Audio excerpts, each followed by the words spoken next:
Eccoci rientrati in studio. Dalla danza del ventre siamo passati a uno sport che io personalmente conosco molto di più, che è il calcio. Ospiti della trasmissione quest'oggi i rappresentanti dell'Associazione Polisportiva Tre Fontane, e alla mia sinistra Marco Botosso, poi Enrico Zamburlini e Cristiano Drigo a chiudere, diciamo, le fila. Marco, innanzitutto la vostra è un'associazione che schiera più squadre, una nel campionato, diciamo, Lega da Calcio Friuli Collinare, ed è in prima categoria se non ricordo male, l'altro, diciamo, negli over. Come mai questa scelta di avere due squadre nella stessa associazione? Diciamo, io ho giocato per 6 anni nel Tre Fontane, è giunto ai limiti di età, avendo 40 anni ho deciso di creare un'altra squadra con, diciamo, gran parte degli elementi che appartenevano al Tre Fontane, insomma, che avevano già superato i 40 anni. Si è creato un futuro, insomma. Esatto. Qual è la differenza che hai riscontrato tra il campionato di prima categoria e quello degli over? Dal punto di vista atletico, tecnico? Diciamo, tecnicamente ho trovato delle squadre molto forti. Si vede che c'è gente che ha giocato in categorie elevate, però, diciamo, la cosa principale credo sia il ritmo, che è molto più blando rispetto a un campionato normale, tra virgolette, dove trovi squadre magari di giovani, insomma, con l'età molto bassa, e di conseguenza la differenza principale è quella, insomma, avendo tutti più di 40 anni si riesce a giocare molto meglio, c'è un ritmo veramente... C'è meno esasperazione. Meno esasperazione, poi si riesce a giocare più a calcio, mentre io vedevo personalmente che non riuscivo più a sostenere certe velocità, e di conseguenza quella è la cosa principale, insomma. Invece Enrico è il portiere degli over, no? Degli over 40. Quanti gol hai preso quest'anno? Così per cronaca, non per non ho tenuto conto, comunque sono andato abbastanza bene, pensavo di andare anche peggio, visto che erano 9 anni che non giocavo più, però con gli over 40, insomma, vediamo che come ritmo riesco a starci dietro. Insomma, a gestire bene. Sì, visto che comunque come sport mi allenavo lo stesso facendo bicicletta, un po' di corsa, quindi non ero proprio dietro fermo, come allenamento. Sì. Beh, vedo qua che avete preso solo 8 gol, quindi insomma siete anche una delle squadre. Sai, il portiere fa bella figura se ha anche una buona difesa. Perché... Senti, com'è questa squadra del Botosso e Freghetto Vernici, che è Milita, che adesso qui la classifica la porta, diciamo, a metà. Diciamo che non avete ancora giocato tutte le partite, no? Avete rinviato un paio. Sì, metà, perché abbiamo già fatto riposo e una abbiamo rinviata. E diciamo che come singoli non siamo male, abbiamo dei buoni singoli, e essendo il primo anno che giochiamo tutti insieme non siamo ancora ben amalgamati, diciamo, come squadra. Però come singoli io, stando da dietro, vedo dei buoni giocatori, buona tecnica, anche buona velocità. Ci manca un po' di essere più squadra. Quali sono le squadre che ti hanno impressionato, almeno quelle che finora hai incontrato? Ma diciamo che ci siamo giocata un po' con tutte, alla pari, diciamo, anche con quelli che abbiamo pareggiato. Abbiamo perso una partita sola che non mi ricordo come si chiama, con l'Over San Giorgina. Ecco, quella è stata una squadra che ha dei singoli e anche come squadra molto molto preparata, anche fisicamente. E noi purtroppo ci alleniamo poco, secondo me, rispetto agli altri. Beh, scorrendo comunque la lista avete giocatori importanti, no? Quindi avete, diciamo, delle persone che possono dare sia il tasso tecnico sia il tasso di esperienza. Tu dicevi prima che forse manca l'amalgama, cioè il giocare insieme. Quali ritieni siano i più rappresentativi della tua formazione? Ma diciamo che... E perché, naturalmente? Sì, il più bandiere, insomma, chiamiamole. Sì.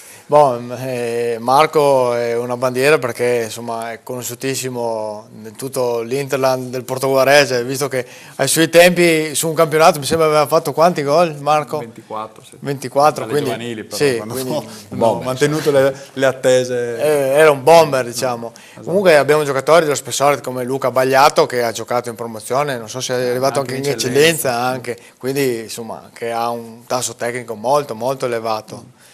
Poi c'era Sotto, di qualità. Comunque tutti i giocatori che fino ai 35-36 anni hanno giocato in categorie, insomma, in seconda, in prima. Sì, quindi non siete di primo pelo, insomma. No, avete, diciamo... abbiamo pochi elementi che non hanno mai partecipato a campionati, diciamo. Esatto. Però vedo, comunque state facendo un ottimo campionato, perché insomma, per essere una matricola vi siete già posizionati a metà, Sì. a ridosso delle squadre più forti, diciamo che avete buona personalità. Gli obiettivi di quest'anno? Ma l'obiettivo principale era far nascere questa squadra, questo non bisogna dimenticarcelo, perché alla fine era far nascere questa squadra, fare gruppo e cominciare, non ci siamo prefissi obiettivi precisi, l'importante è divertirsi. Esatto. Quindi Per più in quest'anno. alto si arriva, meglio Meglio è. è, Se si quello arriva che a darsi verrà pazienza, insomma. Esatto. sarà preso. Essendo una nuova realtà, diciamo che tutto quello che viene è buono, insomma. Cerchiamo ovviamente di fare il meglio possibile, però chiaramente essendo proprio una squadra completamente nuova, con gente che non ha mai giocato assieme, diciamo che è il nostro limite alla fin fine, quindi cerchiamo di arrivare il più in alto possibile. Più in alto insomma, possibile. esatto. E invece a Cristiano, che gioca in prima categoria, gli chiediamo come mai in questo momento la classifica non sorride, usiamo un termine, no? Così, visto che siete, mi pare, negli ultimi posti, no? Come avete 6 punti, vabbè che la zona salvezza è un punto, insomma, tutto sommato, non è che siate tanto lontano. Paghiamo, secondo me, purtroppo lo scotto di 2 promozioni in 2 anni, quindi sentiamo probabilmente abbastanza il salto di categoria. Il fatto è che comunque tanti punti li abbiamo persi per disattenzioni che erano sicuramente evitabili. Perché se non ricordo male poi avevate iniziato bene, voi avevate fatto nelle prime partite una serie di risultati utili che vi avevano... Sì, un po' altalenanti, comunque abbastanza, avevamo fatto 2 vittorie nel giro delle prime 4-5 incontri, quindi eravamo partiti, diciamo, col piede giusto. Il fatto è che poi dopo, come ho detto prima, tra forse il salto di categoria, che troviamo molte squadre giovani e veloci e tante altre squadre tecniche anche se di età avanzata, però comunque c'è sicuramente da starci un po' più con la testa, soprattutto quando si è sotto pressione, insomma. Perché anche voi comunque avete dei giocatori che vengono da esperienze dilettantistiche, quindi insomma un po' di esperienza ce l'hanno. Sì, diciamo che quasi tutti, se non a alto livello, abbiamo giocato comunque anche nel campionato FIGC, quindi siamo rodati da quel lato. È chiaro che quando si cominciano a trovare giocatori che hanno militato promozione, eccellenza, o comunque giovani che all'età di 24, 25, 26 anni vanno via al doppio, diventa difficile. Diventa difficile. Beh, allora vediamo un attimino quali sono stati i migliori giocatori del campionato di questa settimana nel servizio che adesso mandiamo in onda.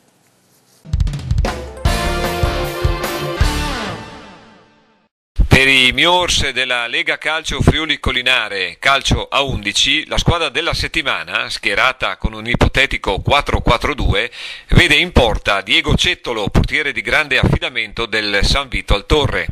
Sulla linea difensiva troviamo Tiziano Pittino del Gradisca, Alfred Iermanis del Corno Calcio, Davide Giaiotti dello Ziracco e Cristian Comuzzi dell'Osteria da Daniela.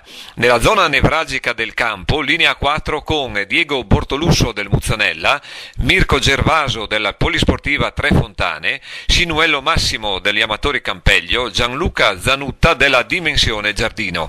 In avanti invece Simone Ballarini, Gemona Maialetto e Davide Maurige, la Fortezza, quest'ultimo autore della tripletta che ha permesso alla Fortezza di battere il Caffè Colonna e agguantare la prima piazza del girone di B di prima categoria. Cristiano, dicevamo che ormai dovete cercare di darvi una scossa, no? Qual è secondo te il punto di forza su cui puntare per risalire velocemente la classifica? Bah, sicuramente il gruppo. Il gruppo è un gruppo fantastico che dalla terza è arrivato alla prima con qualche modifica, però la cosa più importante per noi è stare insieme e divertirsi. Quando arriveremo a fare questo con la mente sgombra da tutto il resto, sicuramente arriveranno anche i risultati. Quindi non c'è un anello debole, diciamo, nella No, situazione? Assolutamente no. Quali sono state, diciamo, le ragioni che vi hanno spinto ad abbracciare la causa amatoriale rispetto alle esperienze che tu citavi prima?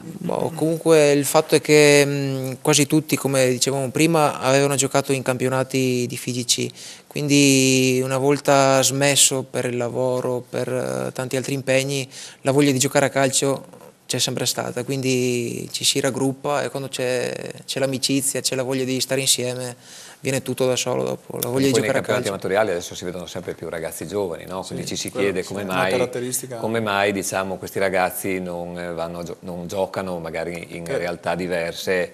Credo non abbiano voglia tanto di sacrificarsi, secondo me. C'è la comodità, per esempio, di giocare il lunedì sera e non giocare la domenica, quindi è una possibilità di andare fuori Magari pochi sabato allenamenti. sera, pochi allenamenti. Io Diciamo so che del- non vogliono impegnarsi come magari avevamo noi da Forse il da fatto giovani. anche di non avere vincoli, di non avere, avere cioè, vincoli. di privilegiare il gruppo rispetto all'aspetto Esatto, tecnico. di non forse. essere obbligati ad andare a allenarsi, magari come sarebbe invece in un campionato FIGC. Una domanda secca per tutti: quale tra le vostre compagini dei vostri rispettivi gironi pensate poi arrivi alla fine per vincere il campionato?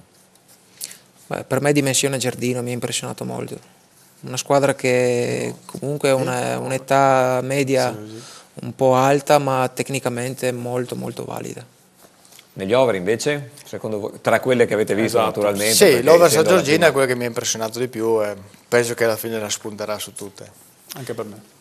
Bene, abbiamo anche concluso questa puntata, l'appuntamento è per la prossima settimana con Sportlandia, lo sport tra gli amatori. Buona serata a tutti. Salve.